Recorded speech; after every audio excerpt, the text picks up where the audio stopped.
Hi, in this series of videos, I've been investigating just what it took to create an arcade-style shoot-'em-up on the Sinclair ZX Spectrum back in the 1980s. Now, in the previous episode, our fictional programmer hero Jack found out what machine code was, how to get it into the ZX Spectrum's memory, and how to run it. Armed with that knowledge, he's ready to start exploring how to display sprites, initially static sprites. And to do that, he'll need to understand the inner workings of the ZX Spectrum screen. And the best way to do that is with the context of a little history. Sinclair released their first computer designed to use a domestic TV as a display, the ZX80, in January of 1980. Sinclair's aim with the machine was to create an affordable computer selling at a sub £100 price point. That was still a lot of money back then, equivalent to about £548 today, but it was considerably cheaper than other machines. The Acorn Atom, for example, which was launched a couple of months later, was £170 for the basic model. That's equivalent to around £930 today. It meant many people of limited financial means, myself included, were able, with a bit of scrimping and saving, to afford a personal computer, which would have been out of reach otherwise. However, to achieve that price point, some compromises had to be made in the technical design. Firstly, the ZX80 could only generate a monochrome display. Even if you had a colour TV, you'd only get black and white. Secondly, the lack of memory on the base machine, it came with a measly 1K of RAM, meant that there was only room to store a character-based display. Pixel-level addressing wasn't available. In fact, the ZX80 generated each character dynamically using character maps stored in the ROM. Perhaps the most significant compromise, though, was that there was no separate display circuitry. The Z80 microprocessor was used to generate the display. Now, this is an intensive task that occupies most of the processing bandwidth. So at the end of each frame, the machine code program in the ROM would check for key presses. If a key press was detected, then the operating system in the ROM would stop refreshing the screen and would process the key press instead, meaning the screen would flicker briefly as commands were typed in. When a program was run, the operating system would again stop refreshing the screen while it interpreted the commands in the program. The upshot of this was that the screen would go blank while the program was being run, and the display would only be restored when either the program ended or it paused for user input.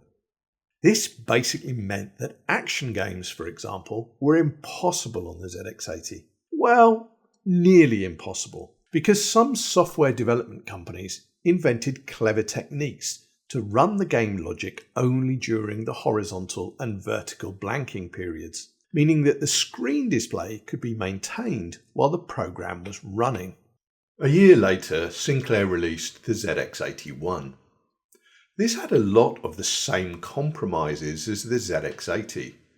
It was a monochrome computer with just 1K of RAM in the base model, and a character-based display which was also maintained by the CPU instead of separate graphics circuitry.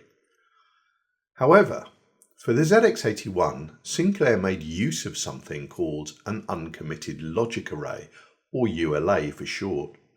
This was a configurable integrated circuit that was kind of a precursor to the field programmable gate arrays, or FPGAs, we have today, except that the design had to be returned to the manufacturer for them to configure and manufacture the chips. Nevertheless, it was still considerably cheaper than designing and manufacturing a completely custom chip, and it enabled Sinclair to considerably reduce the number of integrated circuits from 21 in the ZX80 to just 4 in the ZX81. This meant Sinclair could sell the machine at an even lower price of £70, around £342 today. The ZX81 also introduced a slow mode. This used a similar technique to the one used for those few action games on the ZX80, where processing was done during the horizontal and vertical blanking periods to eliminate the screen flicker when typing and to maintain the display as programs were being run, with the trade-off being that basic programs ran more slowly than they would do in fast mode.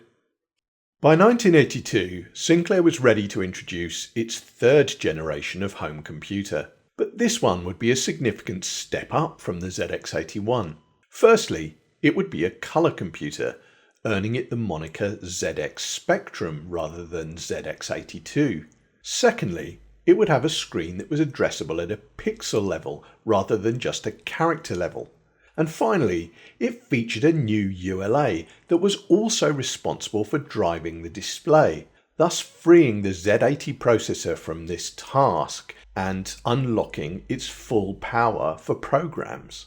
But despite these improvements, keeping costs low was still very high on Sinclair's agenda. The base model of the Spectrum, which had 16K of RAM, was priced at £125, a little over £560 today. The Spectrum has 8 base colours, but it also has a bright mode that can be used to display lighter variants of each colour. Although in fact the two black colours were visually identical, but as they had different representations, let's call it 16 colours for the sake of argument. The pixel resolution of the display is 256 pixels wide by 192 pixels high. Now if you were going to allow each pixel to be in any of the 16 colours, you'd need 4 bits for each pixel, so 2 pixels could be stored in a single byte. We can now calculate the memory requirement. 256 by 192 divided by 2 gives us 24,576 bytes. Can you see the problem here?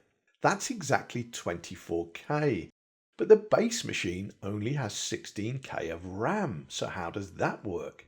Well, the Spectrum designers got round this issue by separating the colour data from the pixel data. Let's have a look at the pixel data first. Now we only need to specify whether a pixel is on or off. To do that, we need just a single bit per pixel. So now 1 byte can store 8 pixels. Let's recalculate the memory requirement.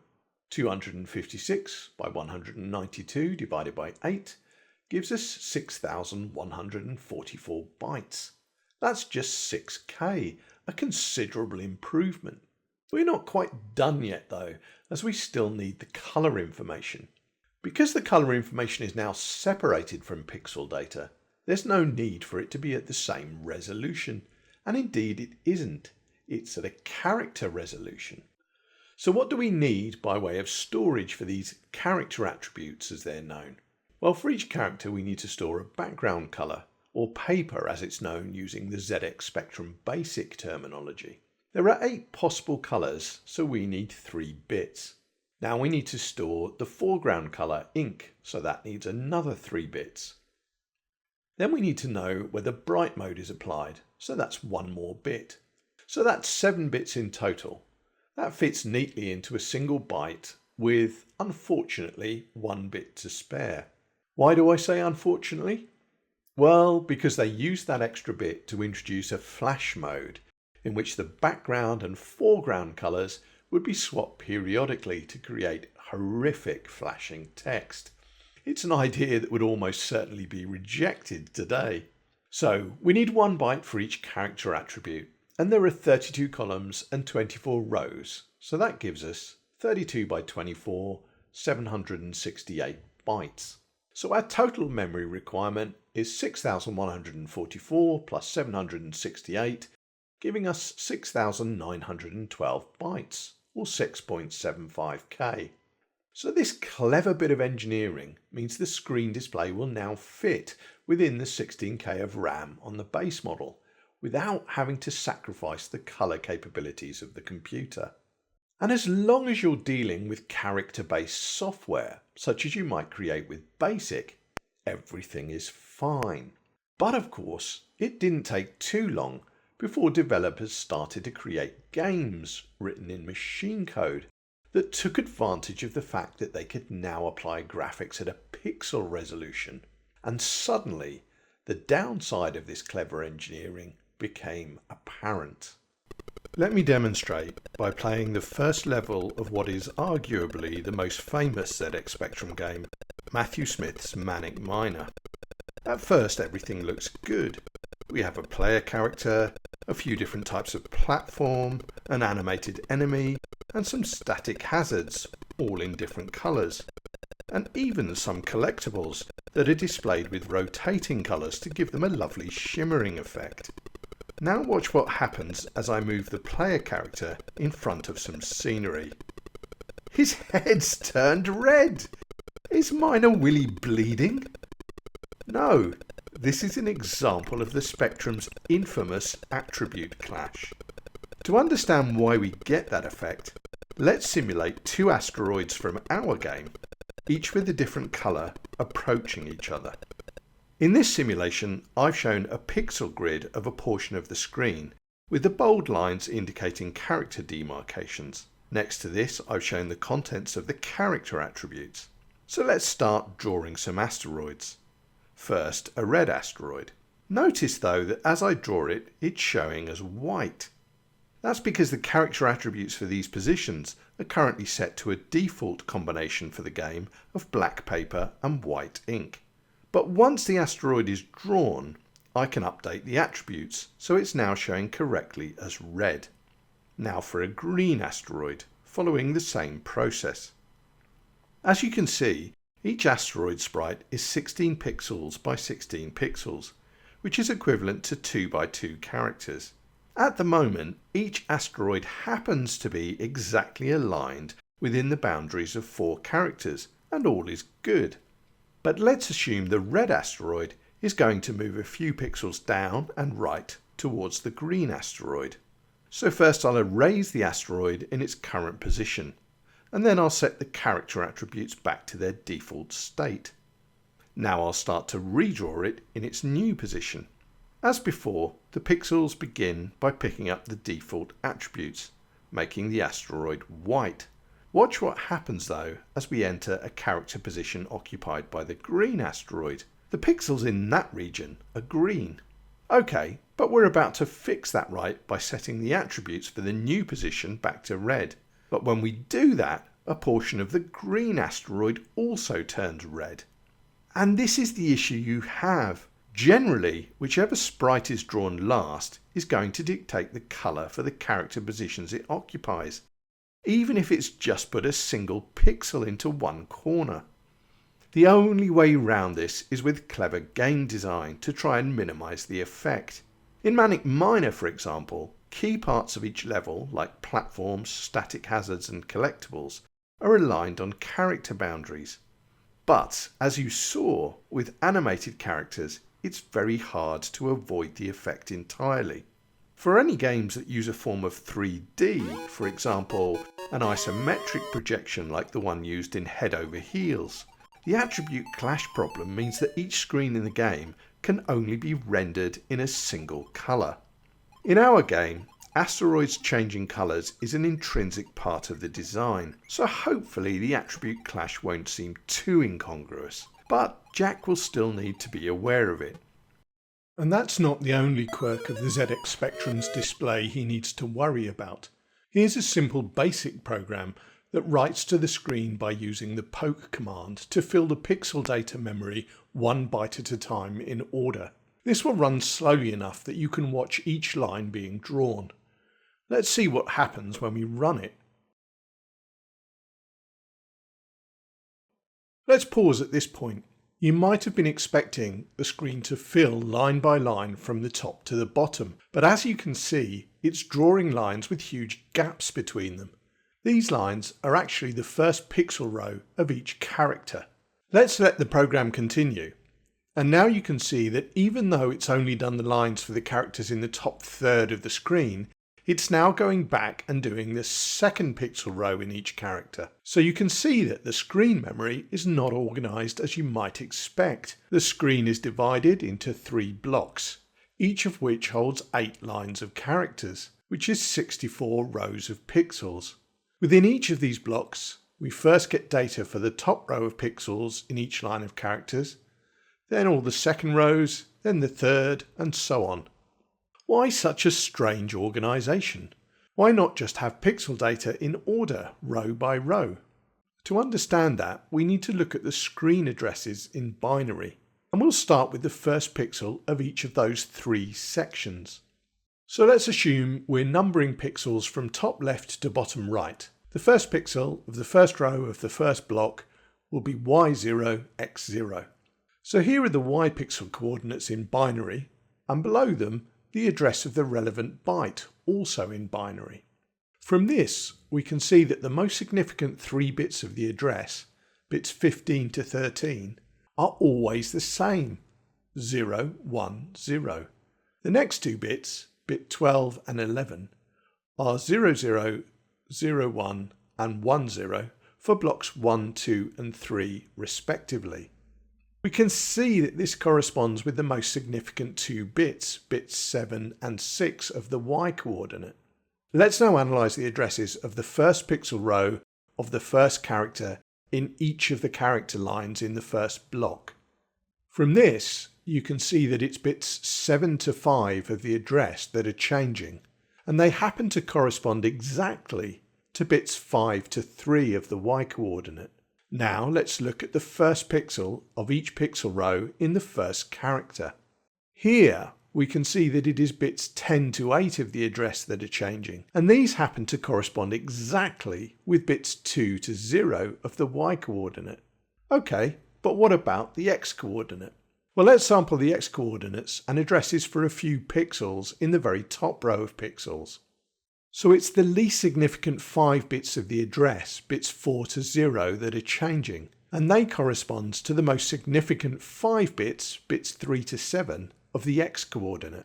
So now we have enough information to show the complete mapping of the coordinate system to the screen address. So how do we make that conversion in machine code? If you watched the last episode, you'll know that the Z80 has a set of 8-bit registers where we can temporarily store numbers for calculation. We need one 8-bit number for each of the y and x coordinates. So let's assume that we store the y coordinate in register D and the x coordinate in register E. You'll also recall that we can pair certain registers together to form a 16-bit register pair. Our address will occupy 16 bits, so let's assume we'll use the register pair HL for this purpose. So once again, we're building a 16-bit number from 8-bit numbers, and the easiest way to do this is to divide and conquer and deal with each 8-bit part of the address one at a time. So let's start with the least significant 8 bits in L. First, we need the most significant 5 bits of the x coordinate, but these need to be the least significant 5 bits of L. Fortunately, the Z80 has a whole suite of instructions for shifting and rotating bits around. One of those, SRL, shift right logical, will shift the bits in a register to the right. So SRL-E will shift all bits in E to the right. Bit 7 will be filled with 0. What happens to the original bit 0? Is it lost? Actually, no. You learned in the last episode that register A is a special register known as an accumulator because it can be used for simple arithmetic. Well, register F is another special register, and the F in this case stands for flags. The bits in this register can be set or cleared depending on the outcome of some Z80 instructions. One of these bits is labelled C, which stands for carry flag. And it's this bit that holds the old bit 0 when we perform an SRL instruction. However, in this case we don't care about losing bit 0, so we can ignore it. We'll be revisiting the flags register frequently through the rest of this series. So to shift the bits into the correct position, we just need to execute this command 3 times, like this. Well, hold on there. Before we merrily rush off and use the first opcode we find that does the job, this is a good time to introduce an essential skill for machine code programming, and that is managing 2 budgets. So the first budget is all about storage space. You want to minimize the amount of RAM your machine code program occupies, especially if you're intent on writing a game that will run on a base 16K spectrum. The second budget is execution time. The Z80A in the ZX Spectrum operates at a set clock frequency of 3.5 MHz. This means that there are 3,500,000 machine cycles every second. Each Z80 instruction takes a certain number of machine cycles. The SRL-E instruction, for example, takes 8 machine cycles. We can work out what that is in seconds. Each machine cycle lasts for 1/3,500,000th of a second. So each of these instructions takes approximately 2.285714 microseconds. So, as each SRLE instruction takes 2 bytes, our total storage for this sequence is 6 bytes, and as each takes 8 machine cycles, our total execution time budget is 24 machine cycles. Now, these might both sound like minuscule amounts in the greater scheme of things, but as you'll discover in machine code programming, a single byte can often mean the difference between the code fitting where you need it to or not, and a single machine cycle can stand in your way of a routine performing as you need it to. And we'll find out a lot more about that in the next episode. Now, which budget you focus on is going to depend on whether speed or space is more important at that point in the code. For example, when we're writing information to the screen and implementing game logic, then generally speed is of the essence, so we want to focus on our execution time budget. For code that isn't so time critical, for example managing a menu system, then we might want to give our storage space budget priority. So, is there a less expensive way of achieving our aims? Well, yes. There's an instruction RRA, rotate right accumulator. This does a similar thing. Bits are moved to the right and the lost bit is moved into the carry flag. The difference is that instead of bit 7 being filled with 0, it is filled with the current contents of the carry flag. So this sequence looks like this. By using this instruction, our storage budget has gone down to 3 bytes. Each of these instructions takes 4 machine cycles, so our execution time budget is down to 12 machine cycles. However, this instruction only works on the accumulator, so we first need to transfer E into the accumulator. However, there is another good reason for doing this, which is that we may well want to preserve the X value in E. So our sequence now looks like this. One more thing we have to deal with though is that unlike SRL, this leaves us with unwanted bits in bits 7 to 5. We can get rid of these by using a logical instruction AND with a binary mask 0001111, which looks like this. The way this works is that AND applies Boolean logic to each bit in A. And we can express this with something called a truth table, which looks like this. So this instruction will have the effect of setting the most significant 3 bits of A to 0 and leaving the least significant 5 bits intact. Finally, we can put the end result in A into L. Now, we need to perform a similar operation with the Y coordinate, but this time we're getting bits 5 to 3 of Y, which is stored in D, into bits 7 to 5 of L, and it looks like this. Now, RLA works in a similar way to RRA, except that it rotates bits to the left instead of the right. Notice that after we've masked the bits we need, we OR the result with the current contents of L. Why do we do that? Well, if we simply overwrite L, we'll lose the calculation we've already made. Like AND, OR operates on each bit, and it has a truth table that looks like this. This will have the effect of setting a bit in A to 1 if either the bit in A is already 1 or the bit in L is 1, or both. This preserves the information we've already placed in the lower 5 bits of L. So L is now complete and we can turn our attention to H. First we need to get bits 2 to 0 of D, the Y coordinate, into bits 2 to 0 of H. Since these bits are already in the correct position, we can simply mask them.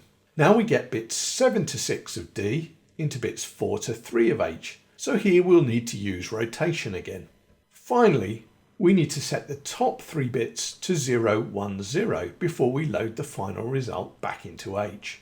As we'll be using a call instruction to call this subroutine, we need to finish with a return instruction. Before we write any more code, it's a good idea to check that this subroutine is doing what we intend it to do. And we can do that by writing a simple test stub. defb, which is short for define byte, is a pseudo instruction. It simply sets the byte at that position to the given value. Note that what we're effectively doing here is creating a pair of variables. When you create a variable in BASIC, it sets aside some space in memory to hold the value of the variable, as we've done here. The difference is that a variable in BASIC has a name, whereas we will reference these variables using their address in memory. Whatever values are stored in those locations are first loaded into DE before the screen address subroutine is called. When the subroutine returns, we're transferring the results to BC so it can be printed. Now we can modify the previous program to load this new machine code program into memory and test it with a set of coordinates.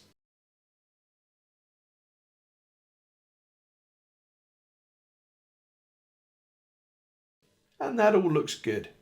Now that we have the address in HL, I can show you why the display memory has such a strange structure. The designers of the ZX Spectrum expected users of the machine to be using the BASIC language, and that most programs would predominantly display text. So let's say we're using BASIC to display the following text, starting at the top right of the screen. The ROM has a similar routine to the one we've just explored to find the address of the first pixel row of a character at a given position.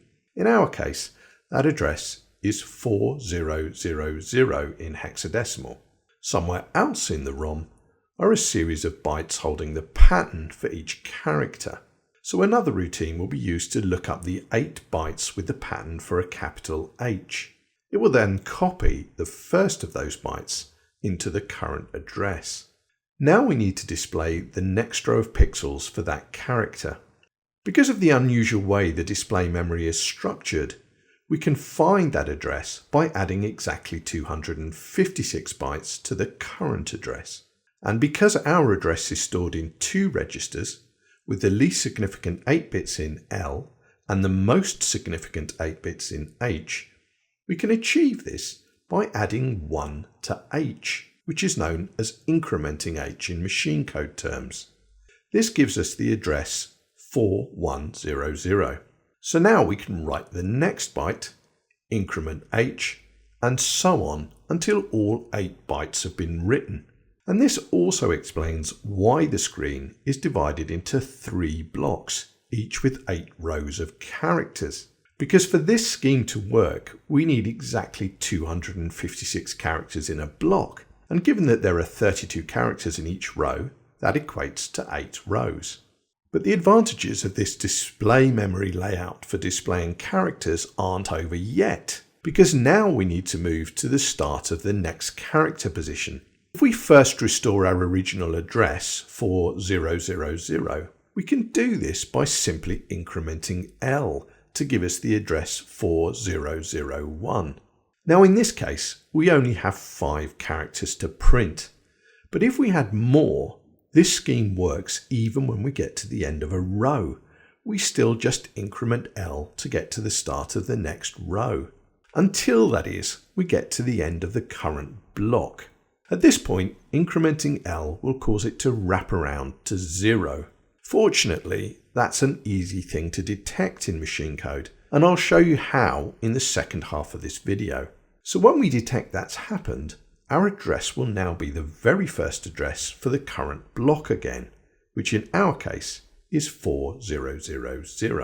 To get to the start of the next block, we simply add 08 to H, which in this case gives us an address of 4800.